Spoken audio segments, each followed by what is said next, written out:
Hello everyone, I hope you all are doing well और आपकी preparations भी बहुत अच्छी चल रही होंगी। विदाउट एनी फर्दर डिले आज हम जो है वो एडमंड स्पेंसर डील करेंगे। For your kind information, Edmund Spenser along with Shakespeare and Sydney and Ben Jonson from Elizabethan age, this group of writers is most frequent asked in NDA UGC NET English और university wits से भी question बनता है। तो Edmund Spenser को आज हम deal करेंगे और इससे पहले मैं फिलिप सिडनी को डील कर चुका हूँ, आप जाके उसकी वीडियो देख सकते हैं। एडमंड स्पेंसर का जो लाइफ स्पेन है इट स्टार्ट्स फ्रॉम 1552 टू 1559 और Edmund Spenser is one of the leading writer of Elizabethan age and he is at the same time close contemporary of Ben Jonson, Philip Sidney, William Shakespeare and most of the university wits. All right. So आज की जो class है that is going to be on the brief introduction of Edmund Spenser and more particularly on the critical commentary made by different writers on Edmund Spenser. All right. और इसके बाद हम major works को deal करेंगे आज की class के अंदर। तो Edmund Spenser first of all he belongs to Elizabethan age, आपको मालूम होना चाहिए he belongs to Elizabethan age. And मैं बार बार अपनी क्लासेस के अंदर ये बात कहता हूँ कि एलिजाबेथन एज का टाइम पीरियड बहुत इंपॉर्टेंट है। So it starts from 1558 to 1603। Alright, it's the time period of Elizabethan age और Spenser is one of the most important and leading writer associated with Elizabethan age. Okay, sometimes Edmund Spenser is called as the child of Renaissance along with John Milton. John Milton और Edmund Spenser को कभी कभी child of renaissance कहा जाता है। Alright, और he is a Protestant writer, he is a Protestant writer, he belongs to Protestantism.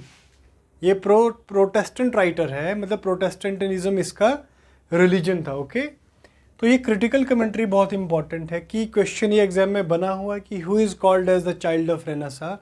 अगर तो दोनों ऑप्शन है मिल्टन और स्पेंसर का, तो फिर आंसर इस तरीके से बनेगा A B B C C D जो भी होगा। लेकिन अगर तो जॉन मिल्टन ही है या अपना एडमंड स्पेंसर ही है, तो फिर इन दो में से एक होगा। ऑलराइट, क्रिटिकल कमेंट्री को डील करने से पहले Edmund Spenser is mainly known for a particular stanza और उस स्टांजा से question most of the time किसी भी इंग्लिश से एसोसिएटेड कॉम्पिटिटिव एग्जाम में बनता है। That stanza is called as Spenserian stanza. Alright, Spenserian stanza. हालांकि स्पेंसरियन स्टांजा पे मैं पहले एक वीडियो बना चुका हूँ, आप जाके उसे वहाँ पे देख सकते हैं। ओके, स्पेंसरियन स्टांजा की कंपोजिशन की जहाँ तक बात है, टोटल नंबर ऑफ लाइंस इसके अंदर 9 है। Alright, 8 lines are in iambic pentameter, 8 lines are in iambic pentameter followed by an Alexandrine, always in iambic hexameter, iambic hexameter. Alright, this is the composition of Spenserian stanza और इसकी rhyme scheme जो है वो मैं अपने short videos में पहले deal कर चुका हूँ, आप वहाँ जाके इसकी राइम स्कीम देख सकते हैं और ये आपके लिए होमवर्क भी रहेगा। अब पहचान क्या है, जहाँ पे स्पेंसरियन स्टांजा का क्वेश्चन आएगा तो वहाँ पे ऑब्वियसली आपसे पेट्रियार्कियन स्टांजा की बात भी की जा सकती है, इटालियन की भी की जा सकती है, शेक्सपियरियन की भी की जा सकती है। तो स्पेंसरियन स्टांजा की जो आइडेंटिफिकेशन है it always ends in iambic hexameter. Alright, rhyme scheme आप जाके शॉर्ट वीडियोस में देख लेना। ऑलराइट, स्पेंसरियन स्टांजा का सबसे पहला यूज़ और सक्सेसफुल यूज़ स्पेंसर ने अपने एक एपिक पोम में करा था, एपिक पोम टाइटल्ड एज फेरी क्वीन। ऑलराइट, फेरी क्वीन को हम बाद में भी डिटेल में करेंगे, लेकिन क्वेश्चन बना हुआ है कि in which work Spenser made the successful use of Spenser stanza for the first time, it was in Faerie Queene. Okay, अब हम क्रिटिकल कमेंट्री की तरफ आते हैं कि डिफरेंट राइटर्स ने एडमंड स्पेंसर के लिए क्या क्या क्रिटिकल कमेंट्स करे हैं। At very outset, Edmund Spenser has been referred as poets poet, very very important. Edmund Spenser को शायरों का शायर कहा जाता था। अब क्वेश्चन एग्जाम में ये बना हुआ है कि who is called as poets poet, it's obviously Edmund Spenser, and who referred him the poet's poet, it is Charles Lamb, very important. Charles Lamb called Edmund Spencer as poet's poet. For your kind information, Charles Lamb is a successful romantic essayist. He belongs to romantic age. He's a romantic essayist and he is mainly known for essays of Elia. Okay, essays का थोड़ा सा ज़्यादा knowledge रखता हूँ क्योंकि मेरा PhD का जो थीसिस है वो essays पे बेस्ड है। ऑल राइट, अब प्योरली हम क्रिटिकल कमेंट्री की तरफ चलेंगे। एक क्रिटिकल कमेंट तो आपके पास ये आ गया कि पोएट्स पोएट चार्ल्स लेम ने कहा है। Second critical comment is this, who called Edmund Spenser as a sage and our serious Spenser. Question exam में बना हुआ है कि किस राइटर ने स्पेंसर को our sage and serious Spenser कहा है। It is nonetheless John Milton. John Milton referred Edmund Spenser as a sage and our serious Spenser. अब क्वेश्चन एग्जाम में ये भी बना हुआ है कि मिल्टन ने our sage and our serious Spencer जो है वो स्पेंसर को किस वर्क में कहा है। He referred this particular statement in context of Edmund Spenser in the work Areopagitica. Areopagitica is a work written by, John Milton, and it's a plomical text basically. And publication date of Areopagitica is 1642, if I am not wrong. Please check it. It's a plomical text, and plomical text is a sort of text which is in debate, or we can call it as a controversial text. All right. Next statement in context of Edmund Spenser is made by C.S. Lewis. All right. C.S. Lewis जो हैं वो Edmund Spenser के लिए क्या कहते हैं वो हम डील करेंगे। C.S. Lewis is basically a Spenserian scholar. इन्होंने स्पेंसर पे काम किया है। C.S. Lewis called Edmund Spenser as he said that basically he asserted that Spenser is not a serious sonneteer, कि स्पेंसर जो है वो एक सीरियस सोनेट राइटर नहीं है। नटशल में कहने की बात ये है कि C.S. Lewis called Spenser that you are not, और he asserted, he enunciated that Spencer was not a serious sonnet writer. And in which work he mentioned it? I mean, कौन से वर्क के अंदर या कौन से वर्क को refer करके C.S. लेविस जो हैं वो ये स्टेटमेंट कहते हैं एमोरिटी को लेके। As you know, Amority is a sonnet collection written by Spenser, all right. तो ये थर्ड आपका क्रिटिकल कमेंट था, Spenser is not a serious sonnet writer. Fourth comment which we are going to deal is made by Ramwick. Ramwick क्या कहते हैं? What Ramwick has asserted in context of Edmund Spenser, he said that Spencer treated English language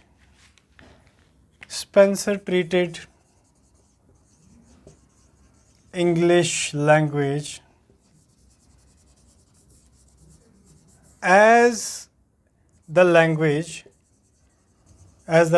belongs to him and he doesn't belong to it. रमविक कहते हैं कि English language को Spencer ने इस तरीके से ट्रीट किया कि जैसे लैंग्वेज स्पेंसर को बिलोंग करती थी और स्पेंसर लैंग्वेज को बिलोंग नहीं करते थे। सो इतनी पावरफुल कमांड थी स्पेंसर की according to Renwick. All right, Next statement is made by Joseph Addison. What Joseph Addison said about Edmund Spenser is that Spenser was filled with poetic rag. Spenser was filled with poetic rag. So, who made this statement that Spenser was filled with poetic rag? It was Joseph Addison, all right. Gabriel Harvey is a close friend of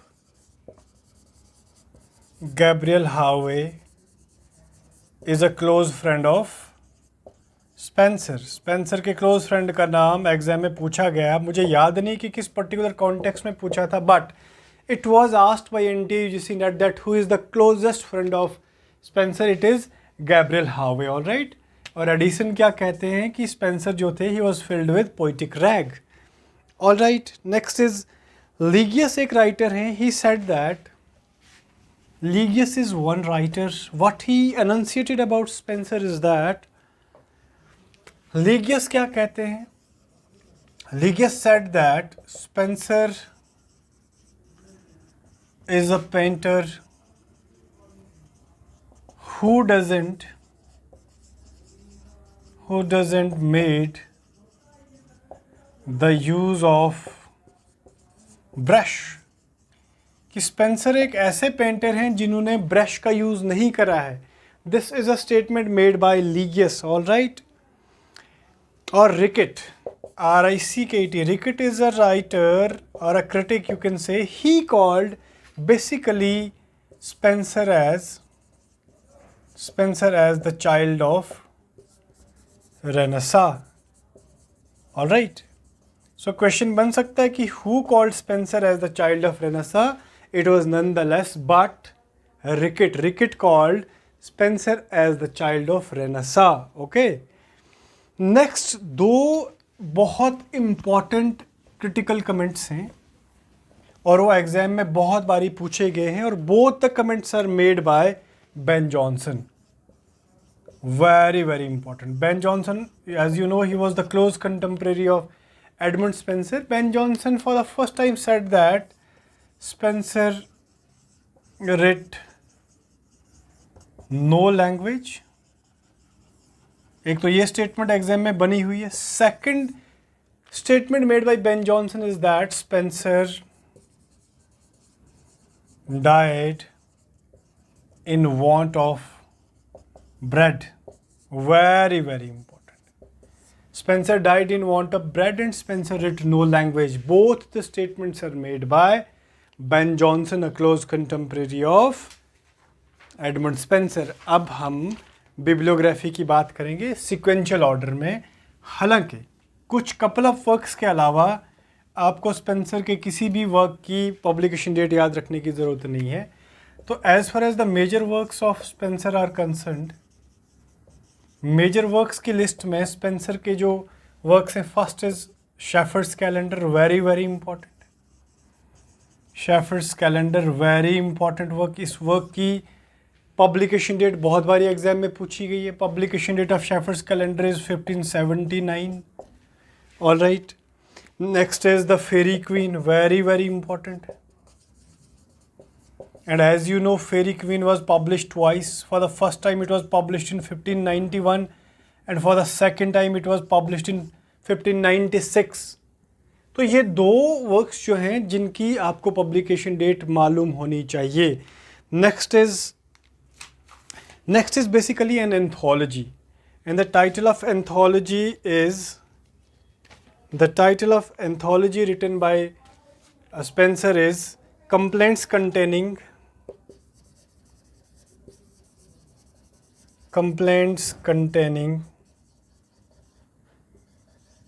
the sundry poems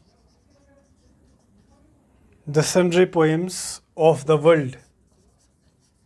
Complaints containing the sundry poems of the world. This is basically an anthology. और इस anthology के अंदर कौन कौन सी 3 important poems पूछी गई हैं exam के अंदर और पूछी जा सकती हैं. First is Mother हबर्ड्स tale. Very very important. Mother Hubbard's Mother हबर्ड्स tale. As you know most of the students को ये मालूम नहीं है कि मदर हबर्ड्स टेल जो है it is basically a work written by Edmund Spenser and this work comes under the anthology complaints containing the sundry poems. और interesting बात तो ये है कि मदर हबर्ड्स टेल जो है it carries a subtitle, very very important. Mother हबर्ड्स Tale carries a subtitle.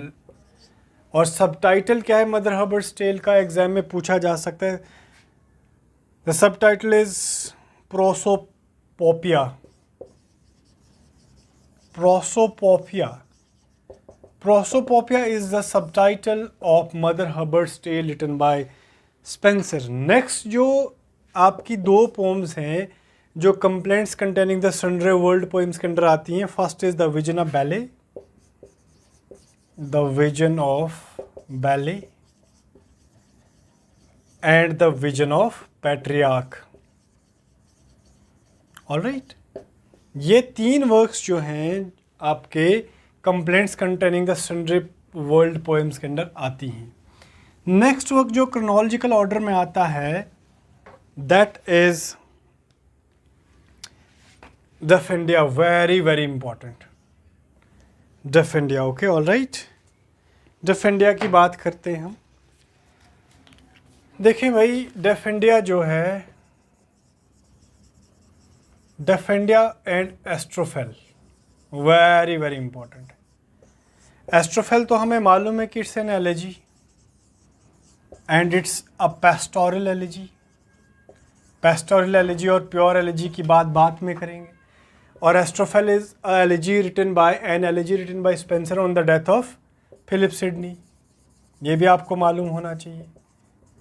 और most of the students को ये मालूम है कि एस्ट्रोफेल is an elegy written by Spencer on the death of Philip Sidney, but Defendia is also an elegy. It's an elegy, and it's an elegy written on the death of Charles Howard. Okay,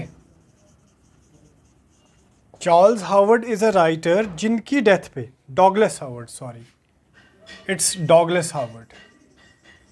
Douglas Howard की death पे Defendia जो है it's an elegy. तो both the works comes under the category of elegies. All right, Defendia is an elegy written on the death of Douglas Howard and Astrophel is again an elegy, but it's pastoral elegy, ये बहुत important बन जाता है, written on the death of Philip Sidney.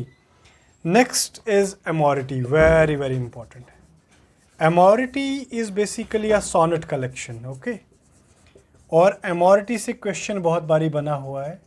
एमोरिटी first of all एक sonnet collection है और एमोरिटी के अंदर टोटल कितने सोनेट्स हैं ये आपको मालूम होना चाहिए, किस फॉर्म के अंदर हैं वो मालूम होना चाहिए। वो नेक्स्ट वीडियो में मैं डिटेल में बात करूँगा, अभी फ़िलहाल आप वर्क्स याद रखिए। नेक्स्ट वर्क इज़ एपिथेलामोन, और एपिथेलामोन और प्रोथेमेलियन ये दोनों वर्क से क्वेश्चन है। एपिथेलामोन एंड प्रोथेलामियन, इन दोनों वर्क से क्वेश्चन है। क्वेश्चन क्या है कि इनका ऑनर क्या है, तो both are wedding songs, very very important. Both works comes under the category of wedding songs. All right, next is Colin Clout come home again, Colin Clout come home again. Okay, so this was the brief introduction of Edmund Spenser alongside the bibliography of Edmund Spencer. Okay, तो ये मैंने आपको chronological order में works की भी बात करी और मैंने brief introduction with major focus and specific focus on critical commentary made by different writers on Spenser deal करा। आई होप आपको ये वीडियो अच्छी लगी होगी और आपको अपने नोट्स में सारी डिटेल जो है वो ऐड करनी है। ओके, तब तक अपना ध्यान रखिए। Bye bye, take care and don't forget to subscribe and like the channel.